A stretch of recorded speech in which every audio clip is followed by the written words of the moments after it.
Di sini adalah tempat lokasi di mana kami melaksanakan pemilihan.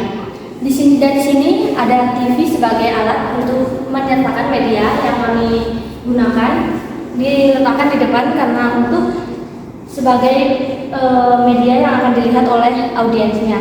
Dan di sini ada media yang tempat kita meletakkan komputer atau laptop yang untuk menyertakan media yang akan disambungkan ke TV. Ada kursi sebagai tempat duduk operator.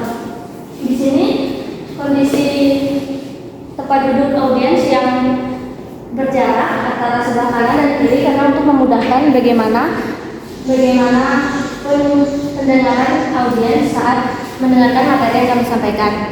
Dan di dalam ruangan ini ada 2 buah AC yang akan memberikan suasana sejuk untuk di dalam ruangan ini. Di sini ada tripod yang kami gunakan untuk meletakkan kamera saat merekam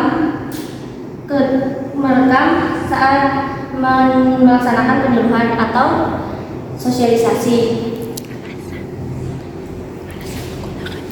Alasan kami menggunakan tripod di sini untuk memudahkan rekaman video.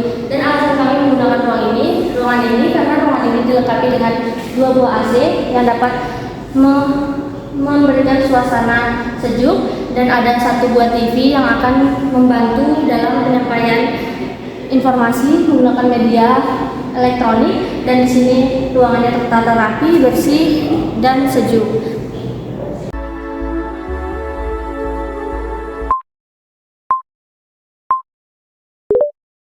Assalamualaikum warahmatullahi wabarakatuh. Waalaikumsalam warahmatullahi wabarakatuh. Halo semuanya, selamat siang. Selamat siang. Pertama-tama mari kita panjatkan puja dan syukur kita atas kehadiran Allah Subhanahu wa taala sehingga kita dapat berkumpul pada kesempatan ini dengan keadaan sehat walafiat. Kami di sini akan melakukan penyuluhan tentang DBD. Sebelum itu, perkenalkan saya Dana Rusdi dan teman saya Risa Ayu Lestari. Selanjutnya pemaparan pertama akan dibacakan oleh teman saya.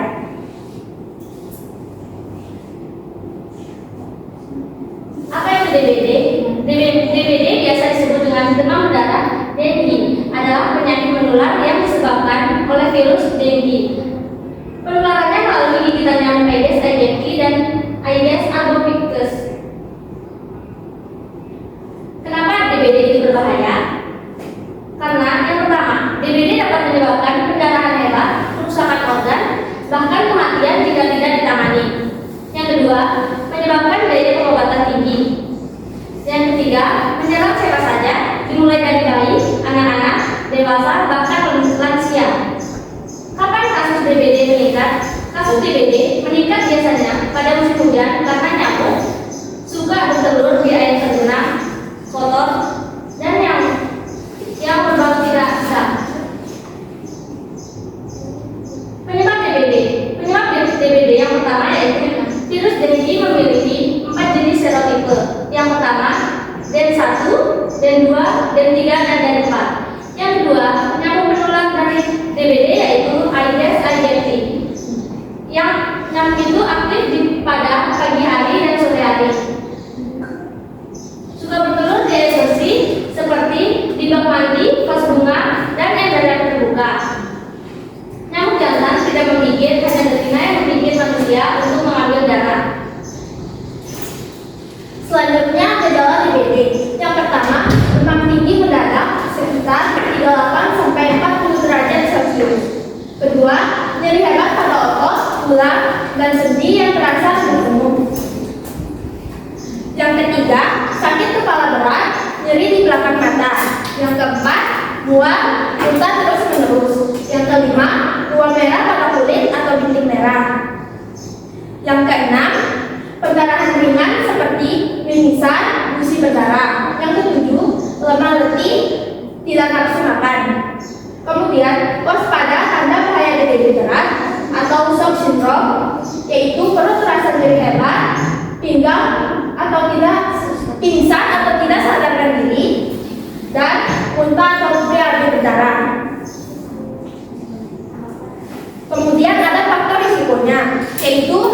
kotor karena banyak barang bekas yang menampung air dan tidak melakukan 3M+ secara rutin. Kemudian banyak berpergian ke daerah endemis DBD, dan yang terakhir tinggal di wilayah tropis atau seperti di Indonesia yang mendukung nyamuk berkembang biak. Cara pencegahan DBD yaitu 3M+. 3M-nya yang pertama menguras bak mandi, drum air, tempat penampungan minimal 1 kali seminggu. Yang kedua menutup, yaitu menutup rapat semua tempat air seperti kunci dan toilet. Yang ketiga mengubur atau mendaur ulang seperti kaleng bekas, botol, ban, dan potongan bambu. Plusnya memasang kelambu saat tidur, memelihara ikan pemakan jentik atau ikan cupang dan gupi, menanam tanaman pengusir nyamuk seperti lavender, serai wangi. Kemudian fogging berkala jika ditemukan kasus DBD, dan gunakan lotion anti nyamuk serta hindari menimbun sampah sembarangan. Jika terkena DBD, yang pertama yang dilakukan yaitu jangan panik, segera ke puskesmas atau rumah sakit terdekat. Yang kedua, minum banyak cairan seperti air putih, oralit, dan jus. Yang ketiga, hindari obat-obatan yang jenis aspirin atau ibuprofen karena dapat menyebabkan perdarahan. Yang keempat, perhatikan tanda bahaya. Tanda bahayanya seperti muntah darah, BAB hitam, gusi berdarah, mimisan lama, perut sangat nyeri, lemas parah, dan sulit dibangunkan. Yang selanjutnya, rawat inap jika dokter menyarankan. Peran masyarakat dalam kejadian demam berdarah. Yang pertama, kerja bakti rutin membersihkan lingkungan minimal 1 kali seminggu. Yang kedua, sosialisasi ke tetangga atau keluarga soal bahaya demam berdarah. Yang ketiga, laporkan segera ke RT, RW, atau puskesmas bila ada kasus demam berdarah. Yang keempat, ajari anak-anak remaja pentingnya 3M+. Yang kelima, tidak buang sampah sembarangan, terutama barang bekas yang bisa menampung air hujan. Upaya pemerintah dan tenaga kesehatan dalam menangani kasus DBD, yang pertama yaitu fogging atau pengasapan di daerah endemis. Yang kedua, program PSN atau pemberantasan sarang nyamuk bersama warga. Yang ketiga, edukasi massal lewat media, sekolah, dan penyuluhan RT atau RW. Yang keempat, posyandu atau puskesdes rutin cek kesehatan masyarakat. Nah, dari pemaparan materi yang telah kami sampaikan, di sini kami akan meminta izin untuk mengisi evaluasi dari kami, yaitu berupa kuesioner.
Terima kasih karena telah membantu kami dalam proses penyuluhan kami hari ini. Sama-sama. Mungkin dari kami ada kesalahan ataupun kekurangan, mohon dimaafkan. Dan sekiranya semoga materi ini bermanfaat bagi kita semua, dan jangan lupa untuk melakukan 3M+ tadi yang disebutkan, yaitu seperti menguras, menutup, dan mengubur.